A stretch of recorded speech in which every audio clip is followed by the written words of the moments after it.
Bora lá então, pessoal, para mais uma edição aqui do nosso Pod Trade, que está indo para a sua quinta temporada. Olha que legal como a gente está avançando aqui. Cada edição é uma pós-graduação de trade, porque os convidados, olha, para mim, cada um deles deixa para mim um legado muito bacana. E melhor de tudo, tá tudo disponível aí dentro do YouTube para tu acessar a hora que tu quiser. Tá bem? Mas a gente não consegue fazer nada na vida sozinho. Então eu queria agradecer aqui os nossos parceiros estratégicos do Pod Trade, começando pela Focus Trade Ações, que é a nossa anfitriã aqui, da querida Adriana Mui. O Grupo Criativo, que é uma agência de design estratégico e material de ponto de venda. A Fábrica de Ideias, fabricante de materiais de ponto de venda, uma das maiores da América Latina. O Puzzle, que é um software de gestão de mão de obra compartilhado.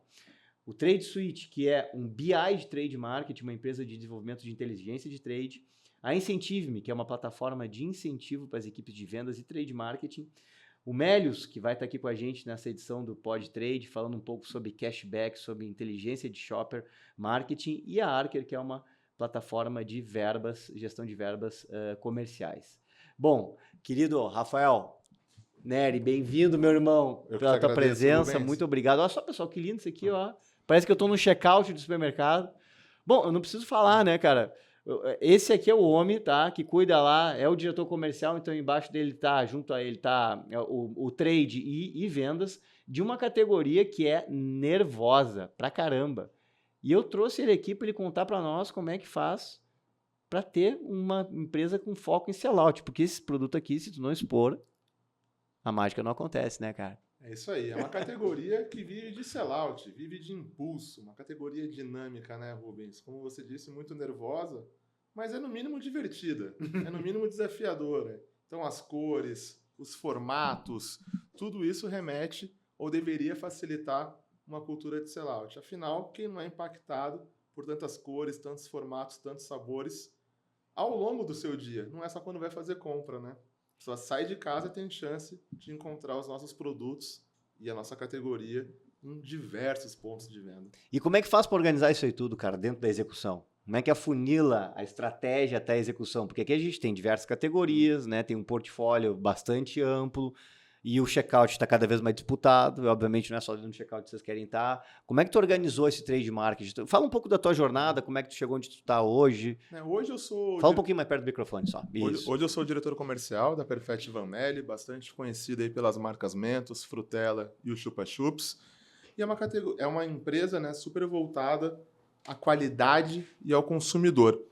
E aí, essa dinâmica começa quase 3 anos atrás. Eu vou completar 3 anos à frente da liderança comercial da Perfect Van Melle no Brasil, mas eu venho de uma trajetória muito focada em vendas, route to market e trade marketing.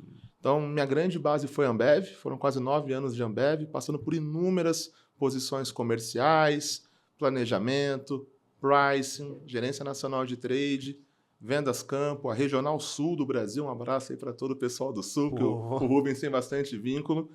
E aí isso me deu, né, uma amplitude de experiências e habilidades que depois levaram toda a minha experiência para diversas outras empresas de bens de consumo. Passagens em cigarro, de volta ao grupo 3G na Kraft Heinz, liderando a área de route to market para a América Latina. E antes daqui da Perfect, uma passagem de 3 anos na Mondelez durante a pandemia, o que foi super resiliente para desenvolver toda a estratégia de ida ao mercado e balanço dos canais. Isso me trouxe essa experiência bastante ampla de gestão de vendas, numa perspectiva mais ampla, com trade, com RDM, com route to market, com e-commerce, para justamente garantir essa sinergia, essa integração e um papel estratégico do trade, e não um trade só burocrático ou trade mais simples de reposição e abastecimento. Trade, na minha visão e na nossa companhia, é um dos pilares mais estratégicos para garantir uma performance de vendas eficiente. Que massa, cara. E aí, a tua visão de trade é estar junto ao comercial, porque tem empresa onde o trade está com marketing, alguns ele é independente. Como é que foi? Como é que era antes de tu chegar? Tu tá há 3 anos lá, né, na Perfect. Então, como é que era o trade antes? O trade vinha se reestruturando, apesar de estar dentro da diretoria comercial, ele estava num processo de evolução, né, de construção, de definição de papel estratégico. E acho que hoje a gente já começa a definir pilares mais claros, né? O shopper marketing, o desenvolvimento de canal, a excelência na visibilidade, a loja perfeita, o JBP, JVC, ou a gestão colaborativa, cada lugar chama de um jeito, mas com o trade tendo esse protagonismo de conhecer muito a fundo o shopper, ser responsável pela dinâmica, execução profunda do canal, com o portfólio certo, no ponto de venda certo. Então, trade tendo esse protagonismo é um grande catalisador da performance comercial. Eu já vi em várias companhias modelos diferentes. Uhum. É óbvio dizer, não tem certo, não tem errado, mas é importante que cada companhia tenha um conhecimento muito grande da sua cultura e dos prós e contras dessa decisão. Uhum. Né? Na Perfect, a gente fala muito sobre o One Commerce, que é uma integração entre vendas e marketing. Então, são diretorias separadas. Mas eu tendo trade marketing, eu garanto que essa conexão, que as pessoas falam, trade marketing é a ponte entre vendas e marketing, né? Muitas pessoas falam isso. Isso estando dentro de vendas, a gente garante que essa penetração, que essa profundidade lá na loja, nos diversos ambientes de varejo, ao longo da jornada do shopper, sejam mais intensas, e a gente deixa a parte mais de categoria e produto com marketing. Então, acho que um pouco de como a gente enxerga e tem tentado levar a atuação de trade lá na Perfect. Como é que tu conseguiu, tendo o trade ali colado em vendas, não fazer desse trade um trade só bombeirão, apagador de incêndio, padeirão, aquele trade que só reage? Como é que tu conseguiu blindar o trade daquela demanda, né? Que vendas mete o terror, né? Quando tem que chegar no número. Tendo uma área de shopping marketing, tudo isso aí dentro de um trade que está dentro de vendas. Como é que tu blindou o trade da pressão do dia a dia de vendas? Acho que aqui o desafio é, primeiro, uma definição de papéis e responsabilidades muito claro e também uma divisão de protagonismo. Né? Então, o protagonismo não está só em vendas, não está só em trade e não está somente nessas duas áreas. Como eu disse, nessa diretoria comercial, a gente também tem todas as áreas de growth, de crescimento de vendas. Então, a área de pricing está comigo, a área de outros canais, novos canais estão comigo, a parte de sales operations, demanda, BI. Então, essa comunhão de áreas facilita muito a troca de informações, a expertise, a eficiência de dados. Então, a gente não fica com os dados todos separados em diversas áreas. Tem tudo isso dentro, muito próximo. Uhum. Então, isso facilita para que o trade, claro que em alguns momentos vai ter esse papel mais de hands-on, mais de apagador de incêndio, como você disse, mas se ele inverte essa dinâmica e ele começa aquele flywheel que algumas pessoas falam, que ele é o gerador da demanda, ele mostra as oportunidades do sellout, ele cria os planos e vendas foca numa execução forte, no entendimento das contas, nos planos conjuntos com os clientes, ele fica mais protagonista e menos reativo. E tu teve que entrar no corpo a corpo, porque às vezes é uma mudança de cultura, né? Porque, tipo assim, daqui a pouco lá numa regional ou um representante, a base da operação nem sempre está disposta a seguir um direcionamento de uma área corporativa, né? Um trade ali mais de estratégia. Como é que foi para fazer a virada de chave, se é que teve que fazer? Eu acho que o grande segredo nessa evolução de uma virada de chave é mostrar o valor. E acho que essa é uma conversa muito constante na nossa área. Como você mostra valor na área de trade marketing? Então, quando a gente começou a ter os cases muito bem elaborados, seja no nível cliente, seja no nível materiais de PDV, seja em segmentação, ficava muito evidente os rápidos frutos que vinham de executar as estratégias melhor segmentadas, melhor conta a conta, melhor região a região, fazendo as escolhas que realmente vão dar mais potência para vendas, ao invés de não executem porque este é um plano nacional. Não, o trade vem com uma linha de estratégia adaptada para as nuances regionais, para as nuances de canal, utilizando segmentação, dados granulares, de sellout, de giro, de sell-through, para assim dar todo um mapa na mão de vendas e vendas poder realmente usar a sua potência nas negociações com contrapartida, nas negociações com os melhores espaços, com o melhor portfólio, e tendo que menos depois correr atrás, já fechei, agora eu preciso disso, disso e disso. Não, vendas já sabe tudo que ela tem a seu dispor, já com um plano muito bem estruturado, e ela potencializa esse plano. E era teu objetivo profissional, tu ter dentro embaixo de uma diretoria de vendas uma área de trade, tu te identificava, tu sempre te identificou com trade? Sempre tive passagens em trade, né? As escolas de bens de consumo em geral, trade tem bastante protagonismo, seja na Ambev com essa parte das geladeiras, dos refrigeradores, até mais simples, com um simples cartazete de bar, fazendo o primeiro impacto, sendo preenchido com canetão. O trade marketing e a segmentação estão aí para isso. né? Não adianta você ir num bairro nobre do Itaim e achar que você vai colocar uma execução dessa. Você vai ter um material dedicado. E não adianta pegar uma geladeira super premium e querer colocar numa periferia que consome outro tipo de produto. Então, eu sempre entendi que essa sinergia do trade marketing com vendas potencializa e acelera muito os resultados. Perfeito. E a tua equipe de trade hoje, ela é organizada como? O que tu pode falar para a gente sobre organograma? Assim, tua montagem? Tu tem várias verticais, tu tem gerências embaixo de cada uma delas? Como é que tu organizou teu time? A gente tem, né, assim como na Perfect, a gente trabalha muito equipes bastante otimizadas, né? A gente tem uma empresa bastante eficiente, a gente não é uma empresa de grandes números de headcounts, então a gente privilegia expertise e autonomia. Então hoje eu tenho uma head de trade marketing, responde diretamente para mim. Então, pares dos heads de canal. Então, seria tipo uma gerente nacional de trade. Uma gerente nacional de Uhum. trade, com a mesma importância hierárquica de um gerente nacional de canal, de um gerente nacional de key account. Então, é a linha de frente, é a liderança do que a gente fala de vendas, né, na companhia, meu time direto. E aí, essa pessoa tem algumas vertentes. Ela tem, né, 2 grandes torres, uma torre mais voltada para gestão e desenvolvimento de canais. Então, aí o time dessa outra pessoa se especializando no canal indireto, nossos distribuidores, atacadistas. Uma pessoa suportando o canal Key Account, com as estratégias por conta, JBP, JVC, Advantage e tudo mais. E aí vem uma parte mais de shopper marketing, excelência e visibilidade, que fica com materiais de ponto de venda, segmentação de clientes, loja perfeita. Então, entre as áreas de trade também tem trades mais voltados para venda e trades mais voltados para desenvolvimento do shopper ou do ponto de venda. E o merchan está onde? O merchan fica também nessa estrutura com uma agência terceira, nossos parceiros da Spot.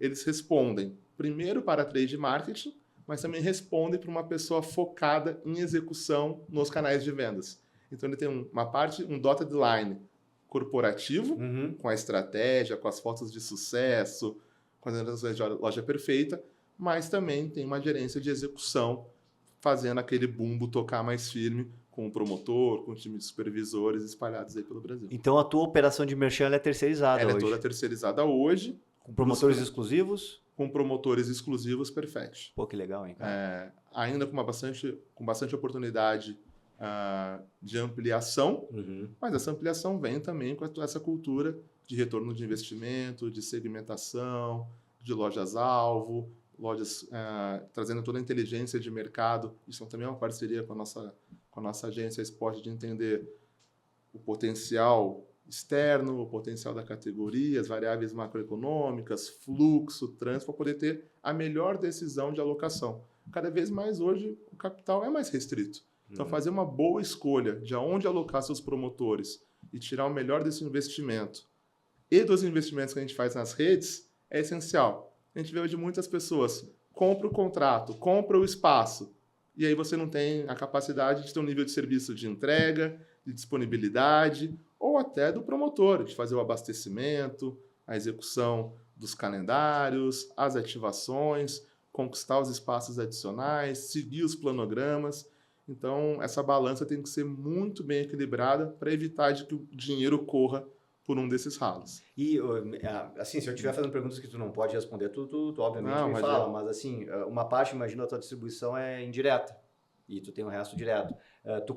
Falando de fotografia de sucesso, né, cara, a gente sabe que uma coisa é lidar com a equipe própria, por mais que tu tenha a tua agência, que está super alinhada contigo, então é tranquilo.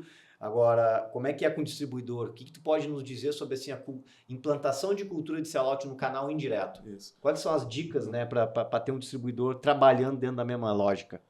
O que a gente tenta fazer é ter uma rápida difusão de melhores práticas e aplicação de processos adaptados à realidade do canal indireto. Então, primeiro passa por dados, né? A gente tem hoje uma boa quantidade de dados que a gente pode até explorá-los mais a fundo, gerando melhores insights, mas eu consigo ter, né, o sell-through dos nossos distribuidores, nossos parceiros da Emitrix.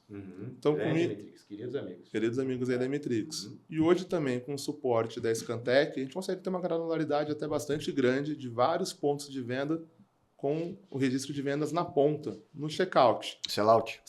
E grande parte disso é atendido pelo meu canal indireto. Então vamos lá, só um pouquinho. Só para quem está se aterrissando aqui.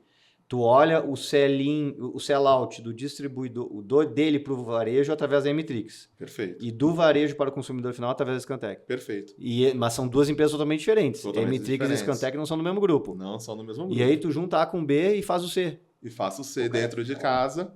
Ainda numa evolução muito grande. A gente está a uma jornada há quase um ano e meio com a Scantec. A Emitrix já é um caso de bastante sucesso na história da Perfect há muitos anos. Sim, são longa data.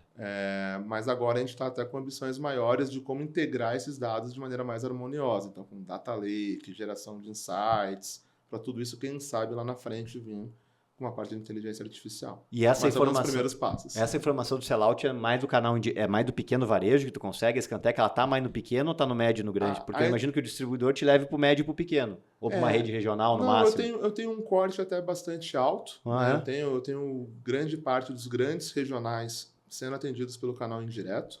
Isso é importante para dar massa crítica, para dar volume para as operações, para uma operação que tem que varejar, que tem que fazer numérica. Então, também se não tiver algumas contas chaves que suportem um custo fixo, isso acontece de maneira bastante regular na Perfect. Então, a minha nota de corte, digamos assim, ela é bastante permissiva. Isso me dá alguns benefícios, como melhor nível de serviço, melhor rapidez de entrega, melhor atuação dentro de loja. Por outro lado, sempre tem aquela discussão. Vira para direto, não vira, deixa no distribuidor.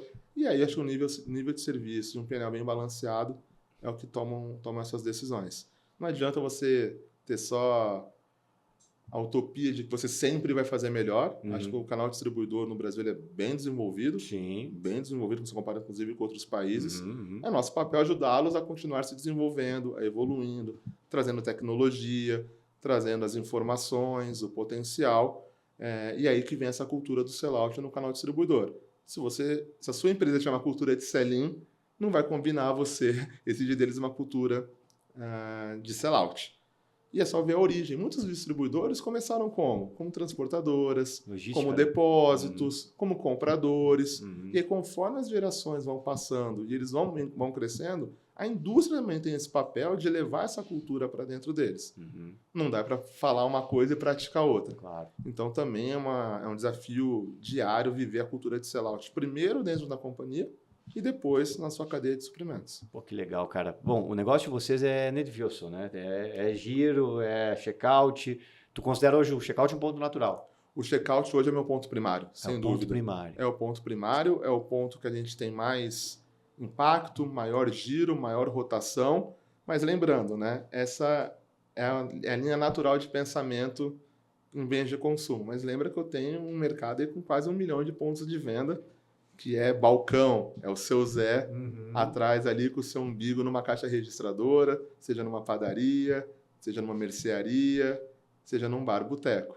Então, a exposição, a disponibilidade, a visibilidade, a precificação correta ainda falam muito mais alto do que grandes execuções, grandes investimentos. Eu não tenho compra planejada, eu não faço parte de uma cesta. Então, eu estar presente ao longo da jornada do consumidor é mais importante. Talvez ele não tome um momento de compra no café da manhã dele enquanto ele está na padaria, mas aquilo já vão gerando gatilhos, que talvez na hora do almoço ele pegue, depois que ele terminar o seu almoço, ou que na volta para casa, quando ele lembra que tem que passar numa farmácia, ele também vai encontrar, ou quando ele for fazer a compra dele, programado ou não, ele também vai ser impactado. E aí sim, dentro de uma loja de varejo mais ponderado, eu tenho toda a área de tráfego. E aí tenho toda uma jornada, uma inteligência para estar, com certeza, bem posicionado no checkout, mas também ao longo de todo o ponto de venda. Hoje, um varejo ponderado ele tem micro PDVs dentro dele. Então, entender o hábito desse consumidor, por onde ele navega na loja, em quais ocasiões eu aumento a minha taxa de conversão é importante.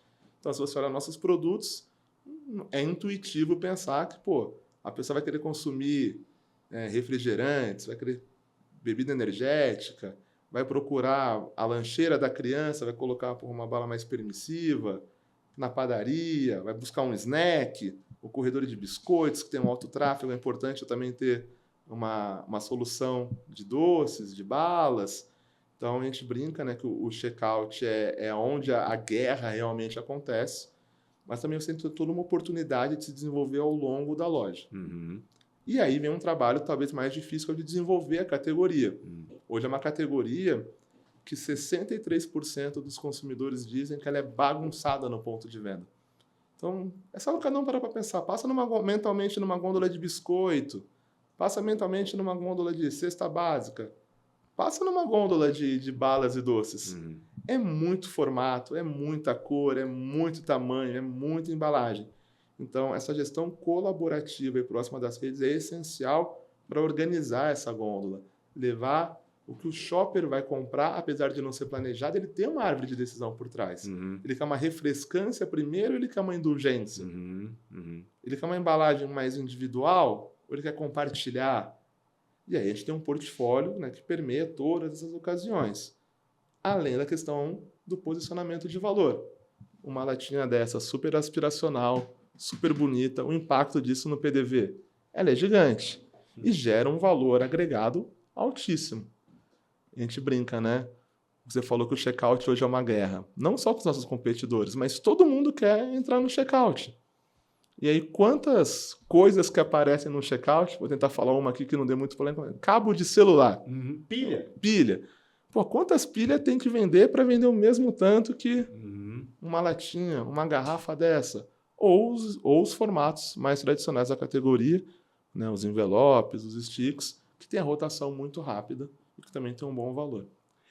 Cara, assim, tu vai falando, eu vou pensando, né? Então, assim, são várias complexidades aí nesse microcosmos do checkout, né? Vocês com um portfólio super abrangente, que a gente mesmo falou, para várias ocasiões. Ponto número 1. Ponto número 2.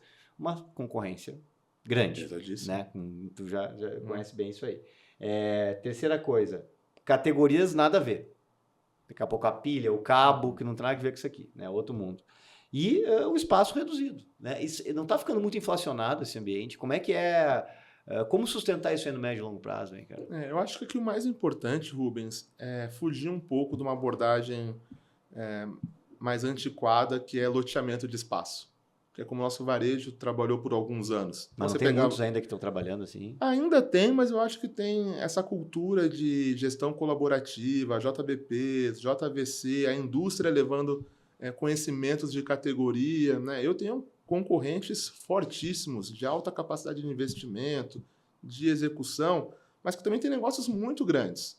Então tem espaço para se falar sobre a categoria de uma maneira bastante genuína do nosso lado, né? Hoje no mundo, quem pode falar tão bem sobre balas e gomas quanto a gente, por mais que tenham competidores muito fortes no Brasil, mas que também tem conhecimento para falar de outras categorias ao longo de um varejo.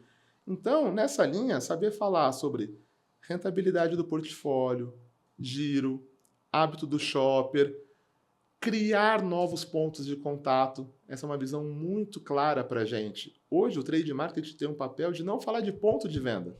Ele fala de ponto de contato.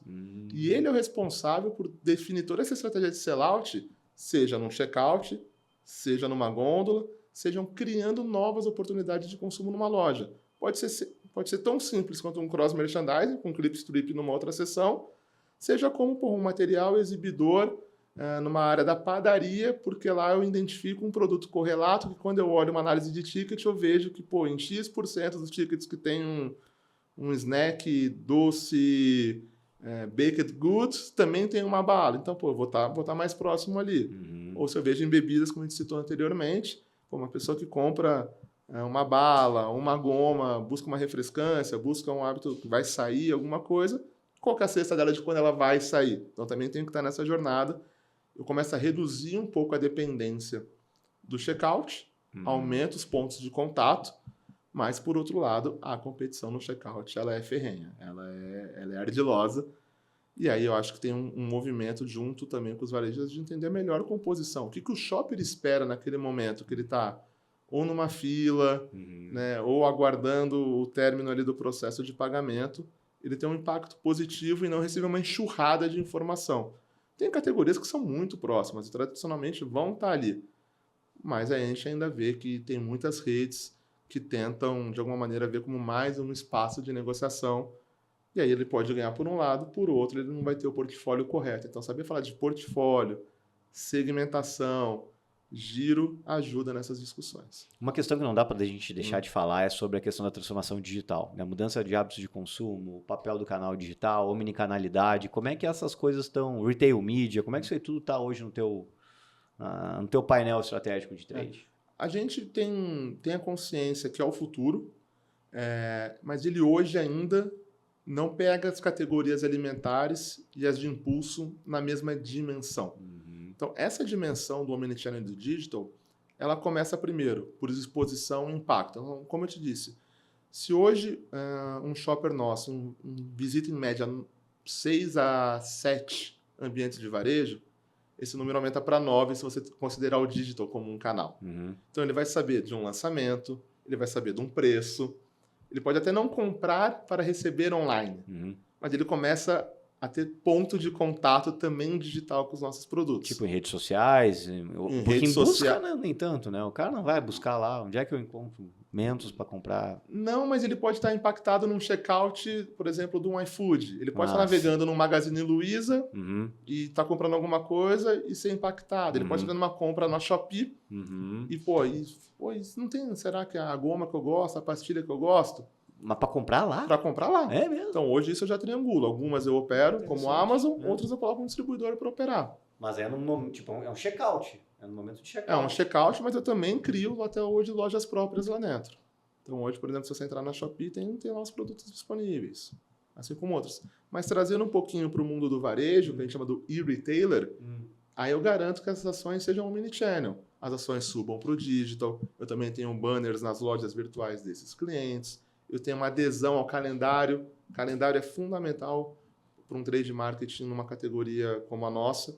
Então, tem mapeado 4 grandes sazonais no ano, micro-eventos dentro dessas 4 grandes sazonais, que eu tenho um calendário robusto daqui para o ano inteiro, sabendo com qual marca, em qual região eu vou estar ativando. Mas um calendário de varejo daí, da rede ou um teu? Um meu, e aí eu vou plugando com os calendários das redes. Algumas aderem, outras não, algumas aderem em parte. Algumas têm as deles também. Exatamente, né? A gente vê quais funcionam. Tem os festivais, os aniversários, e a gente vai fazendo nessa maneira da agenda colaborativa, tentando permear esse calendário como um todo. Mas essa parte do digital tá embaixo do trade ou tá outra área da empresa? Não, tem uma área de e-commerce separada, não tá com trade, mas tem uma relação muito grande. Eles constroem muita parte do calendário de digital, vem a partir de um calendário de trade marketing, que vem junto no calendário de marketing com as marcas. Então, vai começando uma visão mais estratégia com marketing, passa pelo trade, cascateia para vendas e pluga o e-commerce e o digital. E tem também loja perfeita no digital? Vocês buscam também? Tem a loja perfeita, hoje muito mais a loja perfeita do mundo físico,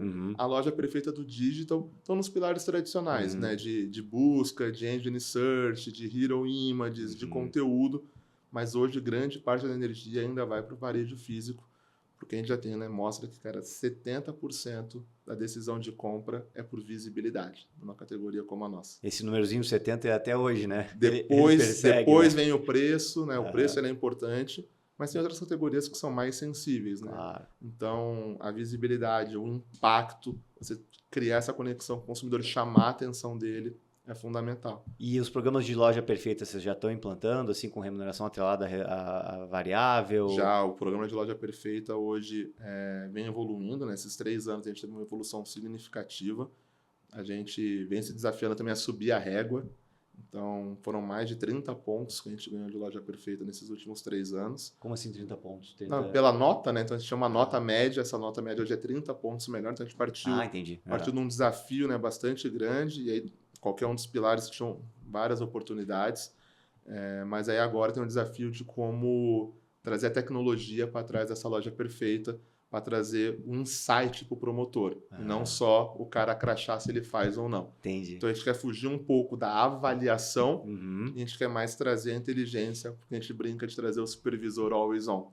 Então, hoje a gente já tem, com a nossa parceira, estamos em desenvolvimento de Image Recognition, com o Image Recognition estamos treinando os modelos, mas a partir desse modelo treinado a gente quer também trazer a inteligência artificial para se um promotor estiver numa loja e falar, eu estou na loja da rede tal, estou aqui no Aricanduva, ele já vai te dar o planograma daquela loja, ele já te cruza com a última avaliação e fala, você começa então, primeiro colocando o portfólio do SKU Herói, que é o Stick 14 peças. tá faltando a garrafa lançamento de melancia, para ele já não precisar só aquela coisa de vou no fundo da loja, desço o caixa, abasteço a gôndola, faço a pesquisa e vou embora. Para ele ser muito mais um agente de sellout dentro da loja. E essa informação, por estar dentro de vendas, tu vai jogar para o teu comercial. Acho que essa é um dos benefícios de estar tudo dentro de uma mesma área. Total. Não é fácil, Pois por é, mais e que as seja na mesma vaidades, área, né? os O cara tá me padrões, denunciando. os dados, a integração dos dados, a padronização dos dados é um desafio. A gente está começando essa jornada, mas é uma jornada que a gente tem certeza que nos anos que vêm vão dar bastante benefício para a gente. Legal, cara. E, enfim, queria, para concluir essa nossa parte, vocês devem atuar em vários tipos de canais, né? Desde a vendinha, mercadinho, farmácia, academia, banca de revista. Quantos arquétipos, quantos tipos de canais vocês têm, assim, identificados dentro da estrutura? Olha, Rubens, a gente faz uma subdivisão bastante grande, né? Mas grandes divisões chegam até 12 subcanais. 12 subcanais. E aí, depois disso, que são as tabelas e tudo mais, mas aí depois disso tem toda uma nuance regional. Um PDV pequeno em São Paulo, capital, é diferente de uma padaria do Sul, como você conhece lá, que padaria no Sul vende pão. Padaria em São Paulo é uma cafeteria. Padoca. E aí nisso você pode quebrar, inclusive, pelo potencial. É um A, B, C, ouro, prata, bronze, mas cada um no nome. Mas começa a criar uma complexidade muito grande que até para executar se torna inviável. Mas acho que esse é o segredo. Onde é que é o momento de parar? Essa é uma pergunta. Na análise, ela vai profunda.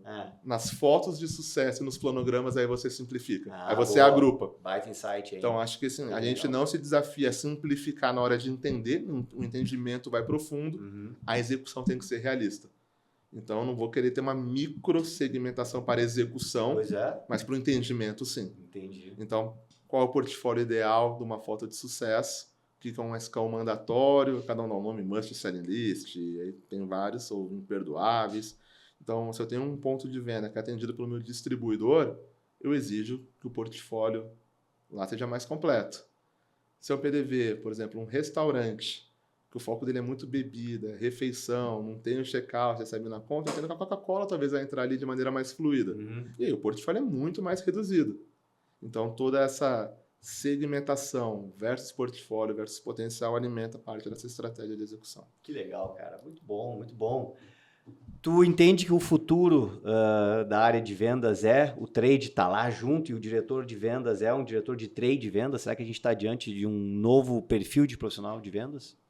Eu acredito que sim, Rubens. Eu acho que o profissional de vendas hoje, né, fora a questão de conhecimento de mercado, gestão de pessoas, ele tem que trazer habilidades complementares para a área comercial, para ela continuar nesse desenvolvimento contínuo. E aí não é só o trade marketing. É finanças, então para você poder falar um trade marketing que saiba trazer um ROI, saiba fazer as escolhas de investimento, saiba fazer o investimento certo pela segmentação correta. Né? Você já participou da nossa evolução e viu todo o trabalho de visibilidade de ponto de venda que a gente fez. Sim. Eu não consigo fazer aquilo em 500 mil pontos de venda, mas eu preciso fazer os PDVs certos, que me geram impacto, que me geram retorno, e ao longo dessa pirâmide de execução eu tenho as versões. Super investimentos, investimentos regulares, materiais mais light. E aí cada um desses tem um retorno, cada um desses tem uma capilaridade. Então, um diretor de vendas hoje que não consegue integrar execução, investimento, dados, pessoas, vai ser mais uma boa pessoa comercial. Quem já viu que é um perfil mais antigo, o cara vai ter uma boa relação com clientes, vai ter uma cultura talvez de selling, de empurrar um pedido a mais, uma negociação maior, vamos bater meta? Todo mundo está aqui para bater meta? Sim. Mas talvez não de uma maneira tão orquestrada, com uma visão mais ampla dentro de uma organização. Eu acho que isso é benéfico para qualquer profissional da nossa área. Você, quanto mais habilidades, quanto mais impacto, influência em mais áreas, mais completo você vai ser até para o desenvolvimento de carreira e não ser só aquele cara da vendas empurrada, gritaria, vira a mesa e tudo mais. Sensacional. Vamos passar vinhetas da Focus Trade Ações e eu chamo aqui o Rafa para nosso encerramento. A Focus Trade Ações é uma empresa full service especializada em trade marketing, oferecendo soluções completas e coordenando atividades com a melhor experiência e abrangência nacional. Com mais de 86 bases logística e uma rede de parceiros em todo o Brasil, garantimos resultados eficazes e personalizados para nossos clientes.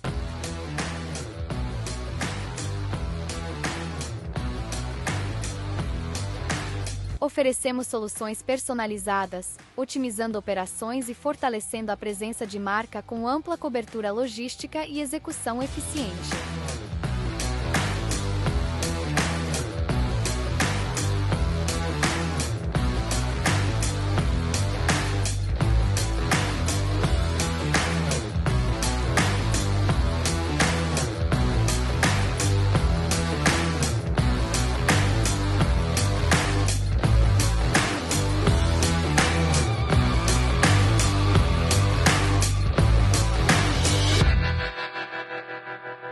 Meu querido, ó, então é o seguinte, a gente vai terminar aqui com essa parte aberta, depois eu vou te chamar para mais 5 minutinhos no momento só para dentro da academia, que é de coisa de vida mesmo. Mas recado final aí, cara, o que tu queria deixar para a audiência que está nos assistindo aqui no YouTube? Vamos falar um pouquinho, talvez a gente explorou um pouco da importância de inovação e o papel do trade para fazer acontecer inovação. Podemos falar... Cara, falamos de shopping. Tá gravando aí, vai falando. Falamos de material. Puxa então um pouco de inovação e aí depois nisso se amarra para o final. O que tu acha que tem que falar de inovação? Inovação no trade, o que é isso? Traduz para mim. Não, acho que o trade marketing passou a ter um papel fundamental na velocidade que as inovações chegam ao mercado. Hoje a gente tem uma categoria que inovação é fundamental. As pessoas gostam e buscam experimentar, gostam de ser impactadas. E aí, nessa liderança e estratégia de trade marketing, ele tem um papel fundamental, que é o que a gente chama de speed market. Então, o trade marketing pega um plano de marketing de inovação, que é muito pautado em novos formatos, desejos do consumidor, mas quem garante que vendas vai ter um plano robusto de entrada rápida no mercado, com a visibilidade correta e com esse impacto é trade. Então, quando a gente lança uma embalagem como formato heróico da Mentos em gomas icônico aí das garrafas ou dos potinhos, num sabor super vencedor como melancia, esse plano passa por trade marketing. Trade marketing define as praças que vão ter o abastecimento primeiro, em quais canais desses 12 canais, aonde a gente vai começar a enxergar primeiro, em quais cidades, e depois como que isso vai se espalhando, porque tudo isso orquestrado. Logística, disponibilidade, os investimentos, em quais grandes vitrines, em quais grandes key accounts vão estar um lançamento. O key account aqui tem um papel fundamental. O consumidor quer ter esse impacto, ele vai querer ver numa grande loja. Depois ele vai ser impactado ao longo dessas outras visitas, talvez não com o mesmo impacto de materiais, comunicação, retail, mídia, como você disse, mas ele já recebeu tanta informação, tanto estímulo, talvez ele tome a sua decisão de compra até em outro canal. Isso tem passado nesse papel estratégico de trade marketing, conectando vendas e principalmente marketing. Porque aí eu garanto que o lançamento não está acontecendo só o barulho da comunicação, mas ele é eficiente, porque eu tenho distribuição atrelada. Então eu faço a distribuição e venho com a comunicação. E aí essa distribuição vai ser excelente para um lançamento de trade marketing e garantir a visibilidade correta das inovações. E tu achou que trade marketing era coisa simples, meu amigo? Isso aqui é coisa para ninja. Rafa, toca aí, meu irmão. Obrigado, Rubens. Tempo precioso aí por estar com a gente, por esse aulão. Quer deixar um recado final aí para o pessoal ter teu contato, para falar contigo? Por favor, fala aí para nossa gente. Pessoal, agradecer mais uma vez a parceria, a proximidade com o Rubens. Espero ter contribuído um pouquinho aí com a jornada de desenvolvimento de trade marketing no nosso país. É sempre uma oportunidade também de aprendizado muito grande. A gente vai se ver aí nos próximos dias também em eventos bastante relevantes para a nossa área. E fica aqui, pessoal, a importância, o reconhecimento a todos os profissionais de trade marketing, ao meu time, e mostrar, reforçar a minha frase. O primeiro passo para a excelência é a consistência. Obrigado, pessoal. Daí, garoto. Obrigado. Gente, quem ainda não se inscreveu, se inscreve no canal, me segue nas redes sociais. E agora a gente vai levar o Rafa para aquele momento íntimo lá, só para membros da academia. E para vocês que querem avançar na carreira de trade, fica o convite de fazer algum curso meu gratuito, consumir uns conteúdos. Se quiser também se tornar membro da academia, vai ser um prazer te receber. Tá bom, turma? Até a próxima!